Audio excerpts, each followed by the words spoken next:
प्रिय मित्रों, आप सभी का मोटिवेशनल लाइफ चैनल में हार्दिक स्वागत है। 21 जून को हम पूरे विश्व में योग दिवस के रूप में मनाते हैं और ये भारतवर्ष की एक बहुत बड़ी उपलब्धि है। जो महर्षि पतंजलि जी ने अष्टांग योग दिया का सूत्र उन्होंने जो दिया, यम नियम आसन प्राणायाम धारणा ध्यान और समाधि। आज ध्यान के विषय में मैं एक छोटी सी कहानी आपके बीच आपके समक्ष प्रस्तुत कर रहा हूँ। इस कहानी को यदि आप सुनेंगे तो ध्यान के मर्म को, ध्यान को आप अच्छी तरह से समझ सकेंगे। अभी भारतवर्ष में सैकड़ों तरह के ध्यान की पद्धतियाँ, ध्यान के विषय में सैकड़ों वीडियो आपने देखा होगा, लेकिन इस कथा को मर्म आप समझ जाएंगे, इस कथा को आप अच्छी तरह सुन लेंगे तो ध्यान क्या है इसको समझने में आपको कोई कठिनाई नहीं होगी। एक व्यक्ति अपने गुरु के पास जाता है और गुरु से अनुनय विनय करता है कि गुरुजी मुझे वह मंत्र दीजिए जिससे प्रेत वश में हो जाए। गुरुजी उन्हें समझाते हैं कि देखो शिष्य से कि तुम इस मंत्र की साधना मत करो, यह मंत्र अच्छा नहीं है, प्रेत को बस में करना अच्छी बात नहीं है। लेकिन शिष्य अपने अनुरोध पर टिका रहता है, बहुत अनुनय विनय करता है और गुरुजी से कहता है कि वो मंत्र हमें दीजिए।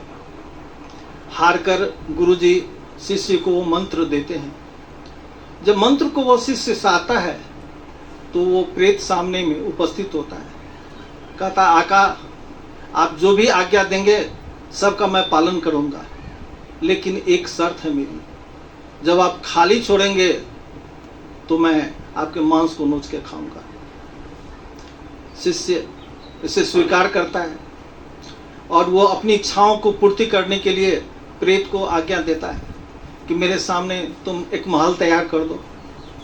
वो चुटकी बजाते ही एक महल तैयार कर देता, आका हाजिर है। वो कहता है यहाँ गार्डन लगा दो, चुटकी लगाते हुए आका हाजिर है।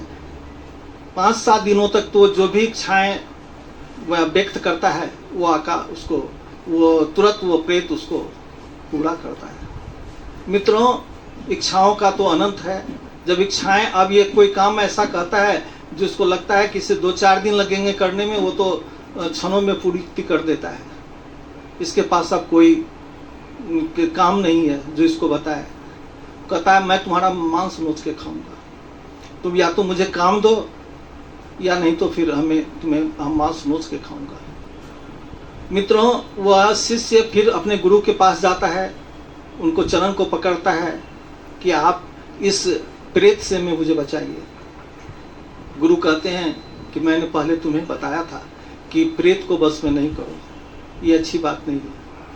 तो ये कथा तो आप सभी जानते होंगे, बहुत बार मैंने भी सुनी है, लेकिन इसका मर्म जब समझिएगा तो वास्तविक रूप से आपको पता चलेगा कि इस कथा का मर्म क्या है।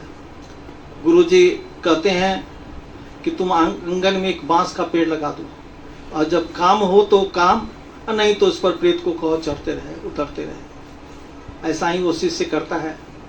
प्रेत से जब कोई काम होता है तो करने को कहता है, और जब बाकी समय होता है तो वो उस बांस के पेड़ पर, बांस के जो उसके आंगन में लगाया गया है, उस पर चढ़ने उतरने को कहता है।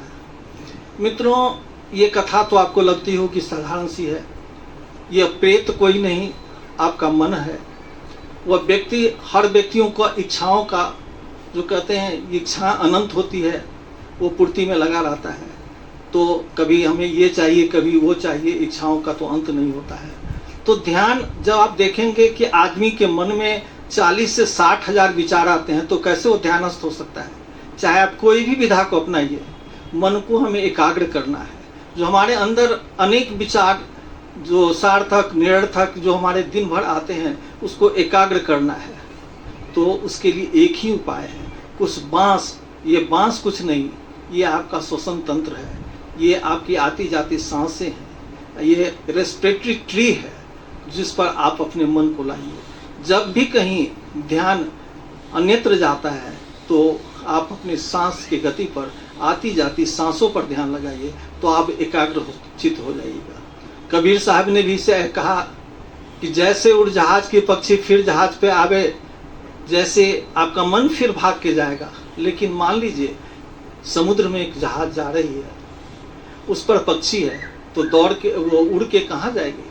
1-2 किलोमीटर जाएगी, पुनः उसे कोई ठौर नहीं मिलेगा, तो पुनः उस जहाज पर लौट के चली आती है। यही आपके मन की स्थिति है, ये भागेगा ही। इसलिए योग में कहा गया योगास चित्ती वृत्ति निरोधा, वहाँ निरोधा कहा गया, न कि विरोध। ये तो 24 घंटा आपके ऊपर जो टेलीविजन आपका मन है वो चलता रहेगा, उसे सिर्फ एक जगह पर टिकाने का जो सर्वोत्तम माध्यम है वो है सांस की गति पर अपने ध्यान को लाना। इसी जगह बहुत जगह सोहम साधना कराई जाती है, जो वो भी क्या है, आती हुई जब सांस लेते हैं तो उसको सो, जब सांस छोड़ते हैं तो हम असेंडिंग ब्रेथ ही सो, डिसेंडिंग ब्रेथ ही हम। कहीं इसे अजपा जप, कहीं सोहम साधना, तरह तरह के विधाओं में इसका प्रयोग किया गया है। और अंततः यही कहना है कि अपने सांसों के लय पर आप यदि ध्यान को लगाते हैं तो ये ध्यान की सर्वोत्तम विधि है। धन्यवाद।